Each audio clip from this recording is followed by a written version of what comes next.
In 1997, a membership ledger in Houston received a signature that should have arrived 73 years earlier. The name was Rufus Cormier, a lawyer, a partner at Baker Botts.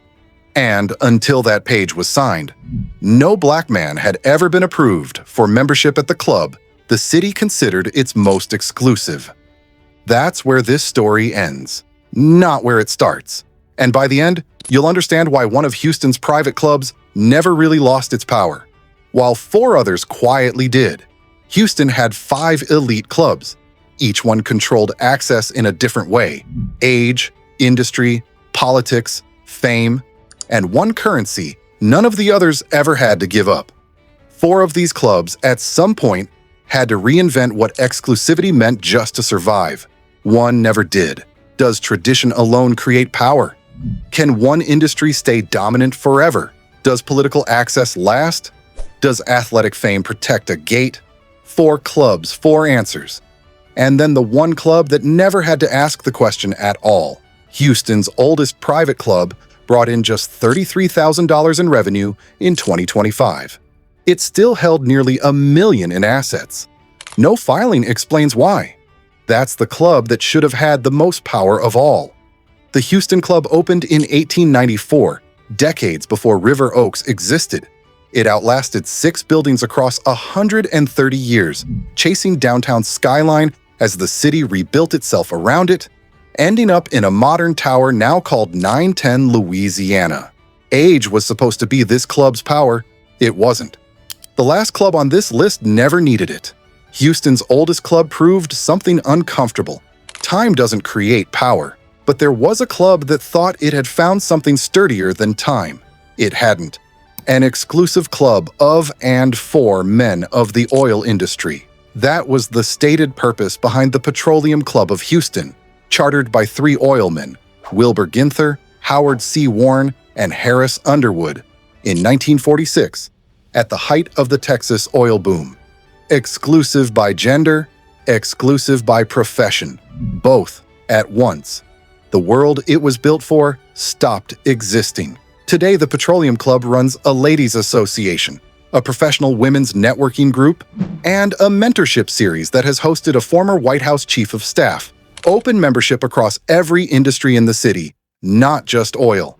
A club built to keep an entire gender and every outside profession off its rolls. Now spends its own budget recruiting both. But the last club on this list didn't work that way. It never needed an industry to define its walls. And it never had to open a networking group to apologize for its own founding language. An industry proved even more fragile than an era. The next club never depended on industry at all. It leaned entirely on politics. And even that wasn't enough. Presidents came and went. That's exactly why Houston Country Club couldn't keep its influence forever. The club opened in 1908, its founders writing lofty language into the charter about the cultivation of the higher ideals of life. Its original course is now municipal, open to anyone in the city. The private club itself moved to Tanglewood in 1957 onto a new course designed by Robert Trent Jones. Membership here never really sold golf. It sold proximity. George H.W. Bush belonged. In 2004, the club hosted his 80th birthday, the weekend of his famous parachute jump, pulling in former heads of state, Britain's John Major among them. Proximity to a president is real power. It's just not permanent power. A president leaves office, and the access leaves with him. Politics couldn't hold the gate open forever either. The next club didn't want political power at all.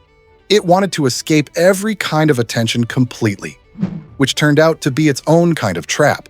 Champions Golf Club may be the only famous club in America that was built specifically to avoid becoming famous. In 1956, Jack Burke Jr. had just won the Masters and the PGA Championship in the same year, and he was tired of the road, the motels, the years missed with his family. By design, there are no tennis courts at Champions, no pool deck, no ballroom circuit, golf only, and a handicap requirement just to apply. On paper, that should have doomed it. Where the other 4 widened what they offered to stay relevant, Champions narrowed, and somehow, offering less made it even more desirable. In 2021, Burke, 98 years old, sold the club he'd run for 64 years to his own son to keep it in the family.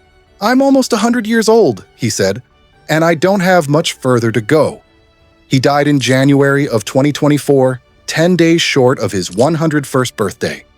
The man who tried to build a hiding place from River Oaks' world of clubs never fully escaped it. His own father had worked inside it his whole career. Then there's River Oaks, the one club every other story here has been quietly pointing toward. For 73 years, River Oaks Country Club, its golf course laid out by Donald Ross on the banks of Buffalo Bayou, admitted only white members. Its bylaws claimed otherwise. In 1993, an investigation by the Houston Post found the truth didn't match the paper. In 1988, Senator Lloyd Bentsen resigned his membership the moment he became Michael Dukakis's vice presidential running mate. The optics no longer survivable for a national campaign. Norma Blumenfeld, an official with New York State's Women's Bar Association, told Newsweek at the time that anyone willing to join a restrictive club in the first place implicitly supported its objectives. In 1989, the race lost. He rejoined quietly. Remember that signature from the beginning? The man who signed it wasn't a stranger to breaking that kind of line. Rufus Cormier had grown up in Beaumont, played college football under a coach who'd fought to integrate the Southwest Conference, earned his law degree at Yale, and in 1981 become the first black partner at Baker Botts, one of the most powerful law firms in Texas. He'd worked as special counsel on the committee that investigated impeaching a sitting president. By 1997, when he signed the River Oaks Ledger, he had already spent his career walking through doors that hadn't been opened for anyone who looked like him. River Oaks wasn't the first barrier he'd broken. It was simply the last one. River Oaks, tax-exempt since 1938, alone outweighs the other four clubs combined. $36 million in annual revenue, $90 million in assets.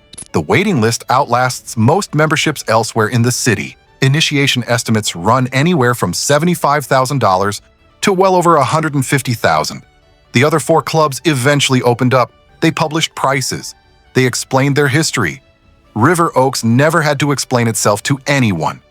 In 1957, Henri Cartier-Bresson stood on these grounds and photographed members riding across the golf course instead of walking it.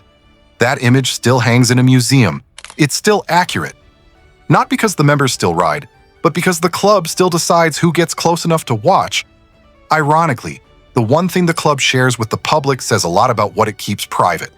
A tennis tournament that's run on the same grounds since 1931, now in its 90th year, close enough that fans still walk across the court to reach their seats. In 2025, Jensen Brooksby beat Frances Tiafoe to win it. 90 years of champions, on the same lawn the club once decided who could stand on. Age couldn't hold the gate open. Industry couldn't hold it open.